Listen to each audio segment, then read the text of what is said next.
Hi everyone, and welcome to Chapter 15 of Bayonetta for the Xbox 360. This is a Tower to Truth, and it's one of the longer stages in the game. It starts off with you, Luca, and Ceresa here at the bottom of the tower, and a pretty lengthy cutscene, so I'm just going to go ahead and skip through it. This is, I guess, one of the more, lazy levels, I guess. Stuff like this sort of bugs me in that, it's the final real stage of the game. The last stage is coming up, but with this being the last exploratory and real fighting stage, I think it is really long, and you fight all the same enemies you fought before. The configurations don't even look that different to me. You're fighting these three guys which were in Route 666, and you'll face off against the three female characters as well that you met when you faced yourself earlier in the game. And the two clawed guys with the fire and electricity, and the other ones that resist witch time. So you've seen all this before, and it doesn't really get interesting until a little later in the stage, but this right here is pretty standard recycling of encounters, and the tower itself really isn't all that interesting to look at. So, and here you are facing off against Temperance for what has to be the millionth time in the game, and it goes into this first-person cannon.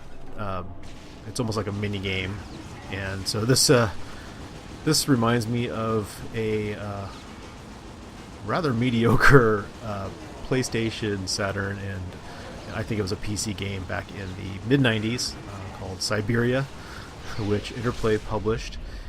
And it was one of the first games I worked on.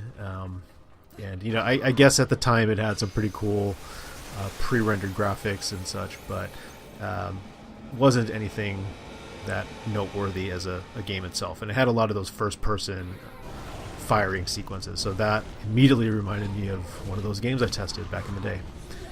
And yeah, so here you're fighting all of the same virtues that you did earlier.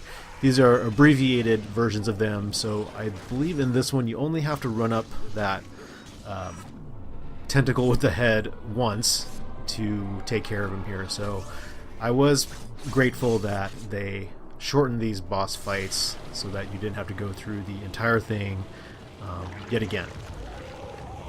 And I believe you don't face these guys again in the game in the next chapter, so that's good. And here you finally get to the top, and you activate this cylindrical area. So right here, some story stuff, technology and stuff. For those who saw the Kansas City San Francisco Game 7 last night, pretty funny scene there with the guy from Chevy and Bumgarner. Anyway, so you activate this, and this wall of platforms forms. And I think this areas like this are where Bayonetta falls apart a little bit. The platforming isn't very good. I've always found it somewhat difficult to judge where she is in the air, and so these sequences, thankfully, you can't get instant deaths.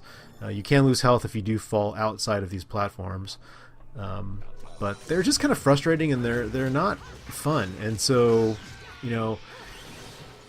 thinking about what Bayonetta 2 will be like, I do hope that sequences like this have either been taken out or have been improved upon in such a way that the platforming actually makes sense and is fun and is not frustrating in terms of seeing the camera angles correctly and being able to judge your jumps, because there's nothing worse than a 3D platformer where you can't see where you're going to land, or you have to put in a lot of guesswork. That was pretty common in the PlayStation 1 era, and to a slightly lesser extent the PlayStation 2, but it's always been something that has been hard for a lot of companies to really master.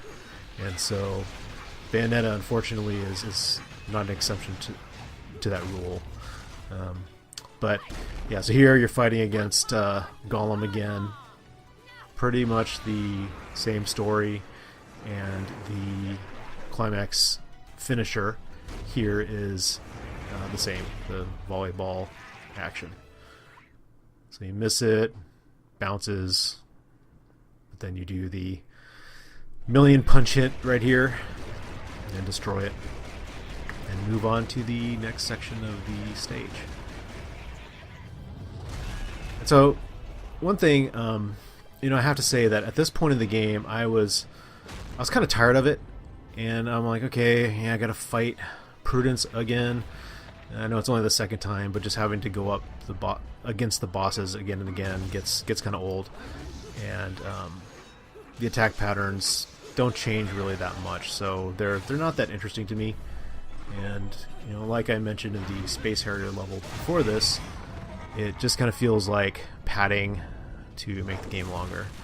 And so at this point, being almost done with it, I am a bit, I don't know, shaking my head a little bit at how much praise certain websites have heaped on to this one. It's fun, no doubt, but there are a lot of flaws in it. So when people say it's the perfect game, I don't know. I could see the combat system itself being pretty close to perfect. I really like it, but in terms of the rest of the game, it doesn't quite feel that cohesive, and so I think it takes it down a bit. Anyway, thanks for hanging out for the penultimate chapter, and I'll see you in the last one. Thanks.